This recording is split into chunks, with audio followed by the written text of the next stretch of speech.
नमस्कार, मैं रतनपाल भारती और आप देख रहे हैं भारत न्यूज। साथियों, हम आपके लिए देश भर की वो तमाम खबरें लेकर आए हैं जो आज पूरे देश में छाई हुई हैं। चाहे वो क्रिकेट का मामला हो, चाहे वो आर्यन खान से जुड़ा हुआ मामला हो, बहुजन समाज पार्टी ने कौन सा ऐसा बड़ा कदम उठाया है जो काफी सराहनीय है, और इसके साथ साथ चुनाव आयोग की तरफ से क्या ऐलान किया गया है, इस खबर को भी हम आपके लिए इस अपनी वीडियो में लेकर आए हैं।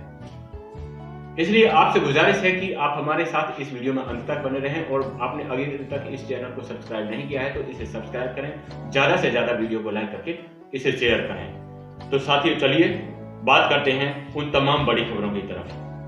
साथियों, सबसे बड़ी खबर के रूप में क्रिकेट जगत से एक खबर निकल के आई है जिसमें भारत पाकिस्तान का मैच खेला गया था, और वर्ल्ड कप के इस मैच में आमना सामना था भारत और पाकिस्तान का। इस मैच में भारत की करारी हार हुई है, जिसे लेकर के पूरे देश में चर्चा का विषय ये खबर बनी हुई है।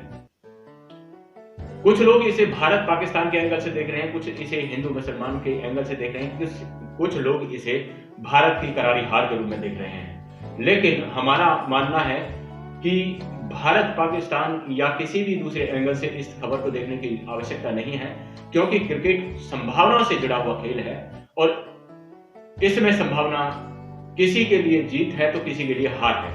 हमें खेल भावना को मद्देनजर रखते हुए इस खबर पर अपनी प्रतिक्रिया जाहिर करने की आवश्यकता है।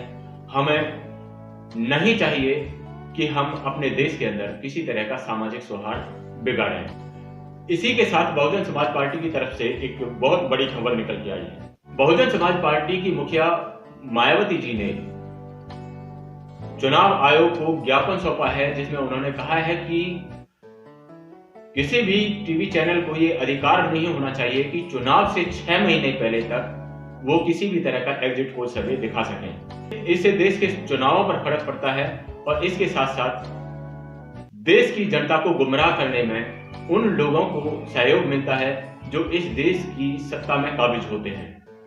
तो ये काफी सराहनीय कदम है।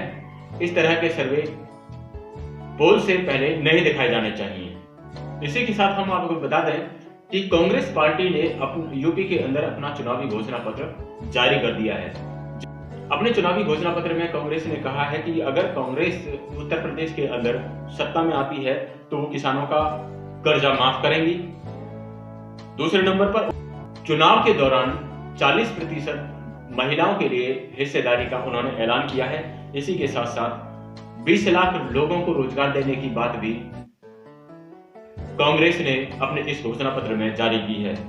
इसी के साथ लड़कियों को एक स्मार्टफोन और एक स्कूटरी देने का वादा भी किया है, और बिजली के बिल को आधा माफ करने की इन्होंने बात की है। अगर कोई परिवार कोरोना काल के अंदर कोरोना से पीड़ित रहा है तो उसे 25,000 रुपए की राशि का ऐलान भी घोषणा पत्र में किया गया है। बिहार के गोपालगंज से एक बड़ी खबर निकल के आई है, जिसमें दिल्ली पुलिस के द्वारा गोपालगंज में एक बड़ी कार्रवाई की गई, जिसमें खान मंत्री का आप्त सचिव गिरफ्तार किया गया है, और इसमें संसद भवन के अंदर प्रवेश के लिए एक फर्जी पास बनवाने का मामला इसमें सामने आया है, और इस व्यक्ति के साथ एक व्यवसायी को भी गिरफ्तार किया गया है, जिनका नाम मनोज कुमार है। साथियों, अगली खबर महाराष्ट्र के अमरावती से है। अमरावती जिले में 100 परिवारों ने एक गांव को छोड़ दिया है, और उनका कहना है कि उन्होंने जातीय भेदभाव के चलते अपने गांव को छोड़ा है, और जब तक सरकार इस मामले में कोई फैसला नहीं लेती है, संज्ञान नहीं लेती है, तो वो गांव वापस नहीं जाएंगे। ये लोग गांव से निकल करके पझर नाम का एक तालाब है, उसके पास जाकर के इन्होंने अपना डेरा डाला है, और इनकी मांग है कि महाराष्ट्र सरकार इस बारे में इनका सहयोग दे, इन्हें न्याय दिलाए। अगली बड़ी खबर चुनाव आयोग की तरफ से निकल के आई है। चुनाव आयोग की तरफ से ऐलान किया गया है कि प्रत्येक रविवार को नवंबर के महीने में वोटर बनाने का काम किया जाएगा। वोटर आईडी कार्ड बनाए जाएंगे, वोटर सूची में नाम डालने का काम किया जाएगा। तो आप सभी से गुजारिश है कि अपना नाम जाकर के चेक करें कि अगर आपका नाम है या नहीं है। आपके पास मौका है कि अगर आपका नाम किसी कारणवश कट गया है तो उसे दोबारा से जुड़वाएं। अगर आपका वोटर आईडी कार्ड खराब हो गया है या हो गया है तो उसे भी आप बनवा सकते हैं। तीसरी बड़ी खबर आर्यन खान को लेकर है, जिसमें सामने आया है कि आर्यन खान को इस वजह से परेशान किया गया है क्योंकि उससे फिरौती मांगी गई थी।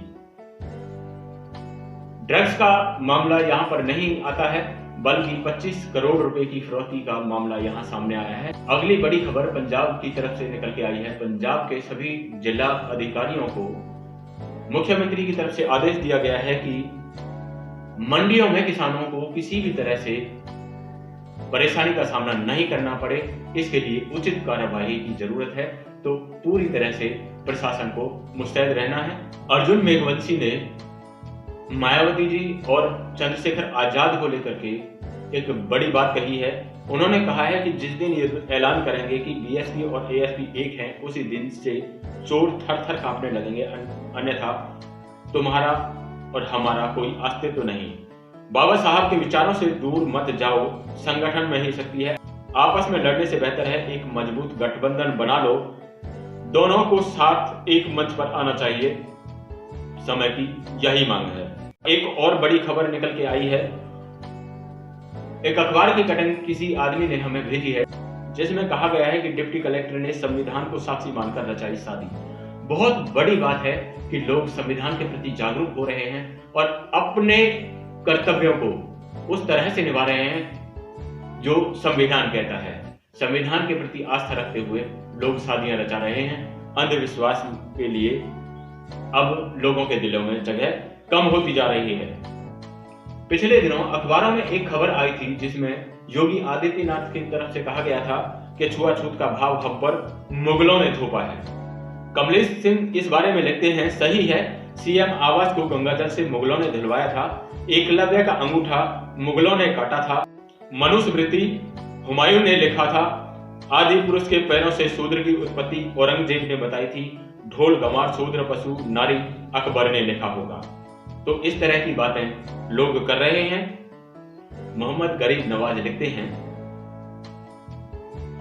अगर मीडिया अपने दायित्व को निष्पक्षता से निभाती और देश के बुनियादी मुद्दों पर सरकार से सवाल पूछती तो आज देश की हालत इस तरह बदतर ना हुई होती। तो ये भी बहुत बड़ा सवाल था। इसी के साथ साथ एक उत्तर प्रदेश से बहुत बड़ी खबर निकल के आई है कि वहां पर जितने भी मेडिकल कॉलेज बने हैं वो सिर्फ कागजों में बने हैं और कहा जा रहा है कि जो पुराने जिला अस्पताल हैं उन्हीं का नामकरण मेडिकल कॉलेज के नाम पर किया जा रहा है और वहां पर ना तो किसी तरह का कोई स्टाफ है और ना ही शिक्षक और ना ही छात्र हैं।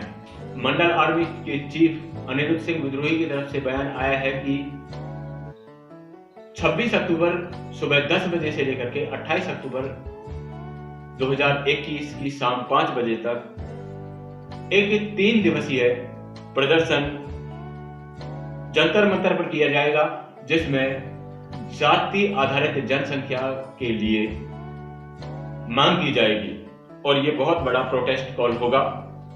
पूरे देश भर में इसके लिए लोगों को इन्होंने आमंत्रित किया है।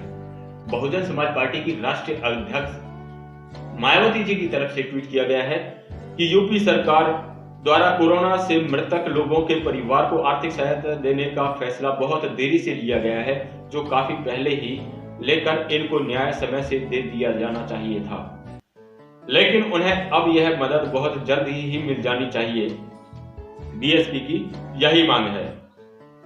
आचार्य प्रमोद लिखते हैं, हार की जिम्मेदारी टीम इंडिया की है और जीत का श्रेय मोदी जी को जाता। बहुत बड़ी बात कही है इन्होंने। जैसा हमने पिछले मैचों में भी देखा था, जो जितने भी अब तक खेल हुए हैं उनमें सीधा सीधा श्रेय मोदी जी को दिया जाता रहा है।